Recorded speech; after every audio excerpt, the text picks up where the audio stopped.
গতকালকে আমরা একটা ভিডিও দেখেছিলাম যেখানে কেয়ামতের আলামত নিয়ে আলোচনা হচ্ছিল এবং সিরিয়া যে ঘটনা ঘটেছে, যেখানে তক্তাপলট বলো, সরকারকে সরিয়ে বিদ্রোহী গোষ্ঠী সেটা ক্যাপচার করেছে এবং সেটা নিয়েই আলোচনায় হতে হতে সেখানে কেয়ামতের আলামত, নবীজি কি বলে গিয়েছেন সেই সমস্ত নিয়ে আলোচনা হয়েছিল। এবং আমি শেষে একটা কথা বলেছিলাম যে সিরিয়ায় যেটা হচ্ছে, যে যার ফলে কিন্তু একটা দিক দেখা যাচ্ছে যে ইসরায়েল কিন্তু সেটা দখল করতে চলেছে এবং সেটা কতদূর কি সত্যি না সত্যি সেটা পরবর্তী সময়েই জানা যাবে। আমি বলেছিলাম যে এখনই সেই সময় কিনা বলতে অত্যুক্তি নেই। কিছু কিছু ইউটিউব চ্যানেল রয়েছে, কিছু কিছু নিউজ চ্যানেলও রয়েছে, প্রধান সংবাদ মাধ্যমও রয়েছে বাংলাদেশে কিছু কিছু, যেখানে কিছু ঘটলেই সেটাকে একদম আলামত বা আরো কিছু বলে দেওয়া হয়, কিন্তু আসলে এগুলো নিয়ে ছেলে খেলা নয়। এগুলো যখন হওয়ার সে তখন হবে, কিন্তু এইগুলো যখনই কিছু একটা ঘটছে সেটাকে নিয়ে একটা হাইপ তৈরি করার জন্য, একদম সিরিয়াস বিষয় নিয়ে আলোচনা করে সেটাকে হাইপ তৈরি করে দর্শকদের মাঝে করা। এই ঘটনার কিছুক্ষণ পরেই আবার জানা গেল যে ইসরায়েল সেই বিদ্রোহীদের সাপোর্ট করেছে, তুর্কি এবং আমেরিকারও সাপোর্ট রয়েছে যাতে করে ইরানকে ফাঁদে ফেলা যায় এবং সিরিয়া দখল করে নিতে চাচ্ছে ইসরায়েল। তো যাই হোক, অনেক ডিটেলসে না গিয়ে আজকের ভিডিওটা যেটা দেখবো সেখানেই আমরা পেয়ে যাবো মায়াজালের ভিডিওটা, এবং সেখানে যেটা লেখা রয়েছে ভিডিওটা সে শিরোনাম হচ্ছে সিরিয়ার মুসলিমদের বিজয় ছিনিয়ে নিচ্ছে ইসরায়েল। হ্যাঁ, তো ডেসক্রিপশন বক্সে লিংক দিয়ে রাখবো, সেখানে গিয়ে অরিজিনাল ভিডিওটা দেখো, সাথে সাথে চ্যানেলটাকে লাইক শেয়ার সাবস্ক্রাইব করে দাও। যুগে যুগে মজলুমের কান্নায় জালিমের পতনের চূড়ান্ত বার্তা হয়ে আসে। মজলুমের দুঃখ যন্ত্রণার উপরে দাঁড়ানো জালিম শাসকেরা একদিন সেই পায়ের নিচেই পিষ্ট হয়। বেইনসাফের অন্ধকার যতই গভীর হোক, মজলুমের চোখের অশ্রু একদিন আলোর স্রোত হয়ে জালিমের সিংহাসন ভাসিয়ে দিবেই। ইতিহাসের এই চিরন্তন সত্য ভুলে যারা নিজেদেরকে ঈশ্বর ভেবে বসে, তাদের শেষ পরিণতি এমনই করুণ হয়। বলছিলাম লক্ষ লক্ষ মানুষকে হত্যাকারী বাশার আল আসাদের কথা। ভাগ্যের কি নির্মম পরিহাস! 2 দিন আগেও যিনি ছিলেন সিরিয়ার প্রেসিডেন্ট, আজ সে রাশিয়ার শরণার্থী হিসেবে আশ্রয় নিয়েছে। দীর্ঘ 14 বছরের গৃহযুদ্ধের ধাক্কা সামলে বিদ্রোহীরা আবারও ঘুরে দাঁড়িয়েছে। মাত্র 2 সপ্তাহের রূপকথার গল্পের মতো অসাধারণ সাহসিকতায় তারা বাশার আল আসাদকে ক্ষমতাচ্যুত করেছে। কিন্তু এই বিজয়ের পরেও প্রশ্ন থেকে যায়, তারা কি তাদের এই বিজয় টিকিয়ে রাখতে পারবে, নাকি ইসরায়েল এই সুযোগে সিরিয়ার দুর্বলতাকে কাজে লাগিয়ে গোলান মালভূমি টপকিয়ে দখল করে নিবে সিরিয়ার আরও অনেক শহর। ইতিমধ্যেই সিরিয়ার বিমান বাহিনী এবং নৌবাহিনীর যত অস্ত্র ছিল সবগুলো ধ্বংস করে ফেলেছে ইসরায়েল। আকাশ প্রতিরক্ষা ব্যবস্থা একদম ধূলিসাৎ করে ফেলেছে, যাতে বিদ্রোহীরা এগুলো দিয়ে শক্তিশালী না হয়ে উঠতে পারে। কি অপেক্ষা করছে সিরিয়ার নিপীড়িত মুসলিমদের ভাগ্যে? কেমন হবে সিরিয়ার ভবিষ্যৎ?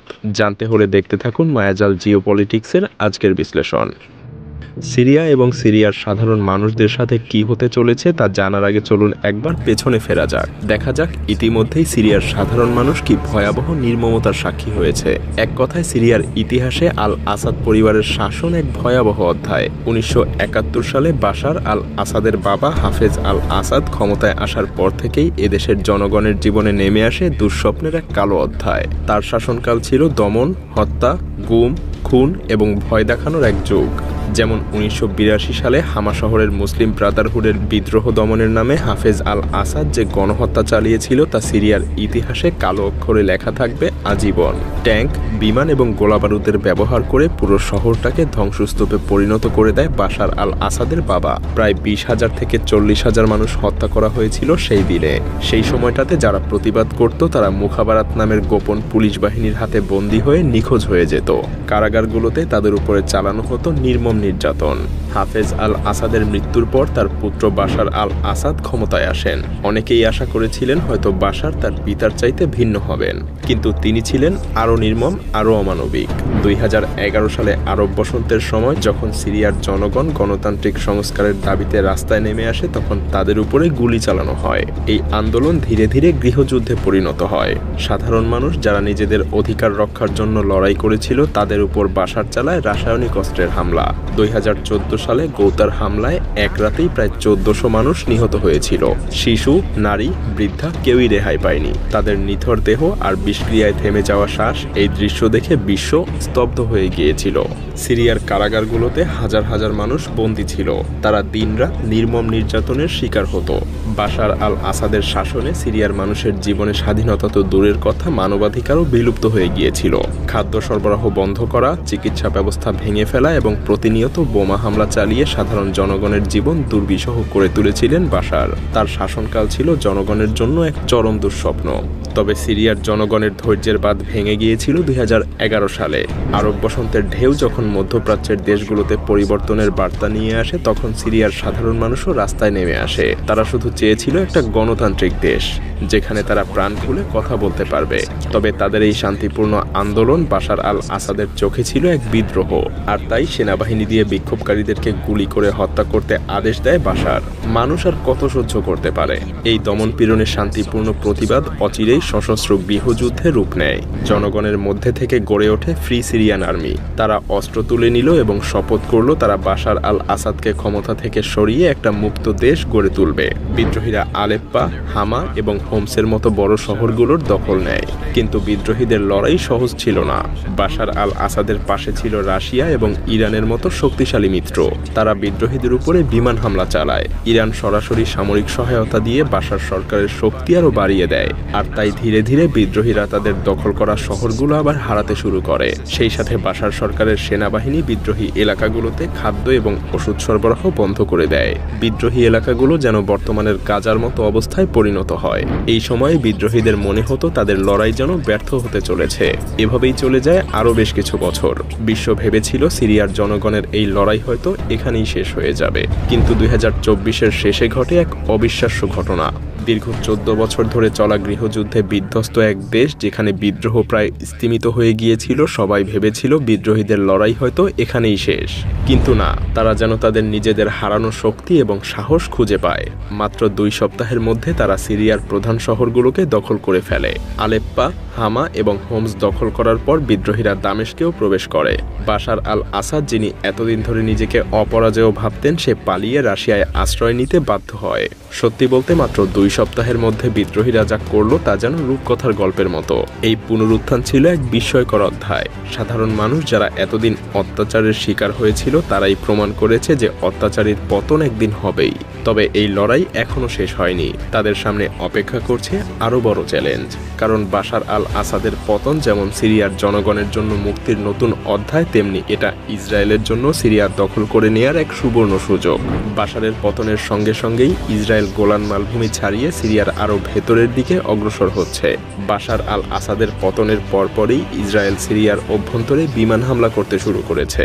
তারা সিরিয়ার সামরিক ঘাঁটিতে এবং রাসায়নিক অস্ত্রের মজুদে, গবেষণাগারে এবং সরকারি নথিপত্র থাকা জায়গাগুলোতে বোমা হামলা চালাচ্ছে, যাতে করে এসব কিছু বিদ্রোহীদের হাতে না পড়ে, যার ফলে সিরিয়া দুর্বল অবস্থাতেই থাকবে। এটাই তাদের কুচক্রান্ত। হ্যাঁ, প্রকৃতপক্ষে ইসরায়েলের লক্ষ্য সিরিয়ার এই দুর্বলতাকে কাজে লাগিয়ে সেখানে একটা ক্ষমতার শূন্যতা সৃষ্টি করা, যাতে তারা সিরিয়ার আরও শহর দখলে নিতে পারে। আর তাই 14 বছরের গৃহযুদ্ধের পরেও আজকের সিরিয়ায় মুসলিম জনগণের ভবিষ্যৎ কেমন হবে তা নিয়ে রয়েছে গভীর সংশয়। তবে সম্ভাবনাও আছে, কারণ বিদ্রোহীরা এখন বসে থাকবে না। তারা প্রয়োজনে ইসরায়েলের বিরুদ্ধে যুদ্ধ করতেও দ্বিতীয়বার ভাববে না। সেই সাথে বিদ্রোহী গোষ্ঠীগুলো যদি সংঘবদ্ধ থাকে, তাহলে তাদেরকে কেউই হারাতে পারবে না। তাদের সংঘবদ্ধ শক্তি যে কতটা শক্তিশালী তা তারা ইতিমধ্যেই প্রমাণ করে দিয়েছে। তো দেখা যাক কি অপেক্ষা করছে যুদ্ধ বিধ্বস্ত সিরিয়ার ভাগ্যে। পুরো ভিডিওটাতে আমরা যেটা দেখতে পেলাম সেটা হচ্ছে যে কিভাবে বিদ্রোহী গোষ্ঠী সেই সিরিয়া আক্রমণ করেছে এবং সেখানকার বাশার আল আসাদ সরকারকে সরিয়ে দিয়েছে এবং সে রাশিয়ার দিকে পালিয়েছে। যদিও এখনো পর্যন্ত সঠিকভাবে জানা যাচ্ছে না, আমি যেটুকু জানি যে কোথায় গিয়েছে এখনো কিছুই জানা যায়নি। যাই হোক, এই যে বাশার আল আসাদকে সরিয়ে বিদ্রোহী গোষ্ঠী ঢুকেছে এবং তার পরপরই কিন্তু ইসরায়েল চরমভাবে আক্রমণ শুরু করে দিয়েছে। যেটা কথা সেটা হচ্ছে যে কিছুদিন আগে ইসরায়েলের প্রধানমন্ত্রী নেতানিয়াহু তিনি বলেছিলেন যে আমি মধ্যপ্রাচ্যের যে মানচিত্র সেটা বদলে দিতে চাই, বদলে দেব। তো সেই জায়গা থেকে আজকে যদি দাঁড়িয়ে দেখি ওদিকে গাজা যে চরম আক্রমণ চলছে, এদিকে সাথে সাথে সিরিয়ায় শুরু হয়েছে এবং সিরিয়ার বেশ কিছুটা অলরেডি দখল করেছে। হ্যাঁ, আরেকটা জিনিস যেটা দেখলাম যে কি মানে যবে আসাদ পালালেন তার পরের দিন বা তার পরের দিনই সেখানকার নৌবহরে এবং বিমান প্রতিরক্ষা সমস্ত কিছু ধ্বংস করে দেওয়া হয়েছে এবং সেটা দেখে অবাক লাগছিল যে একটা সরকার থাকা কতটা ম্যাটার করে। কারণ তাকে কমান্ড দেওয়ার মানে এই যে যুদ্ধাস্ত্র যে সমস্ত নৌবাহিনী ছিল এরা কিন্তু যুদ্ধ করার জন্যই রয়েছে এবং যার ফলে একটা প্রতিরক্ষা তো ছিলই, কিন্তু কেউ কমান্ড দেওয়ার নেই বলে তারা একটা প্রতিরোধও করেনি এবং একটা বিদেশি শত্রু বা বিদেশি শক্তি এসে সেগুলোকে ধূলিসাৎ করে দিয়ে গেছে, যেখানকার জিনিস সেখানেই ছিল, কোনো মুভমেন্ট করেনি। তো যে নতুন বিদ্রোহী দল সরকার গঠন করবে তাদের হাতে কিন্তু কিছুই থাকবে না, না থাকবে নৌবাহিনী, না থাকবে এয়ারফোর্স বা আর্মিরও অনেক কিছু নষ্ট করে দিয়ে গিয়েছে।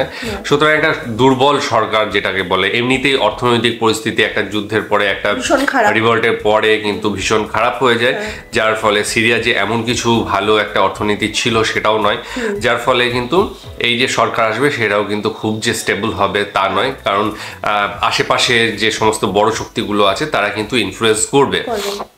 এবার ঘটনা হচ্ছে যে ইসরায়েল এখন সেই সুযোগটা নেবেই এবং যেটা ঘটনা সেটা হচ্ছে যে আমরা বারবার দেখেছি যে এই ভিডিওর শুরুর আগেই বলেছিলাম যে কিছু একটা ঘটলেই সবসময় বলে দেওয়া হচ্ছে কিয়ামতের আলামত, কিন্তু এটা ঠিক নয় যে সবকিছুতেই সবকিছু খোঁজা।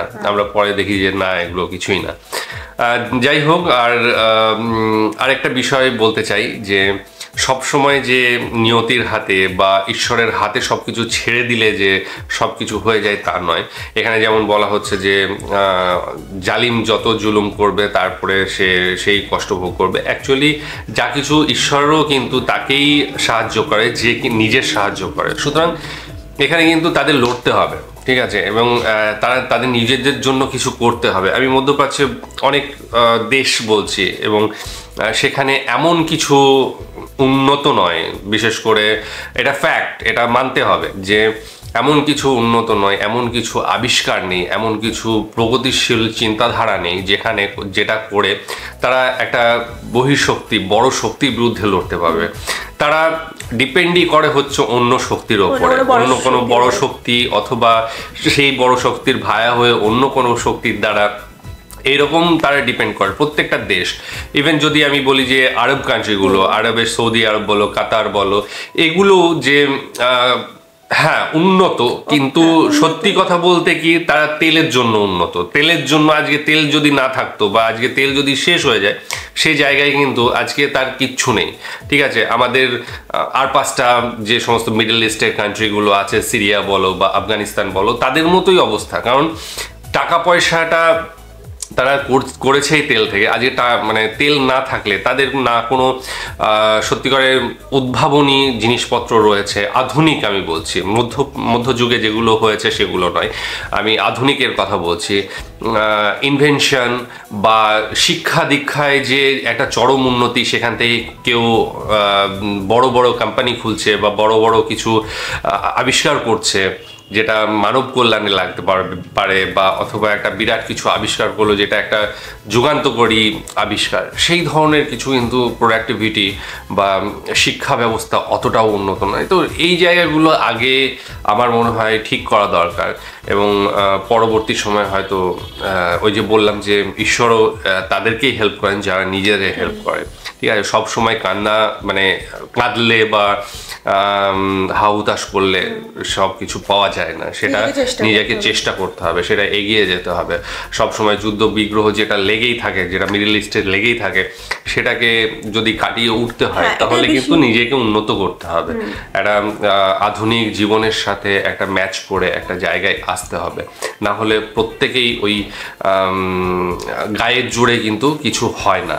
এখন অনেক প্রযুক্তির যুগ। এখন এই দেশগুলো যে সমস্ত গোলা বারুদ বা বিভিন্ন জিনিস যেটাই বলো ইকুইপমেন্ট ইউজ করে, তারা সেগুলো পশ্চিমা দেশ থেকেই নিয়ে আসতে হয়, এবং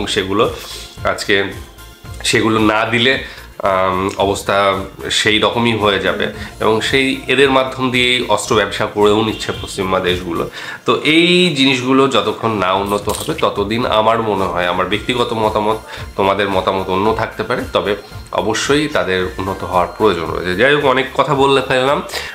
যদি তোমাদের মনে হয় যে আমার বিরোধে কোনো কথাবার্তা থাকে তাহলে অবশ্যই কমেন্ট সেকশনে জানাতে পারো, এবং যদি সপক্ষেও থাকে তাহলে ভালো লাগবে দেখে। তোমরা যদি যুক্তি দিতে পারো তাহলে অবশ্যই দিও।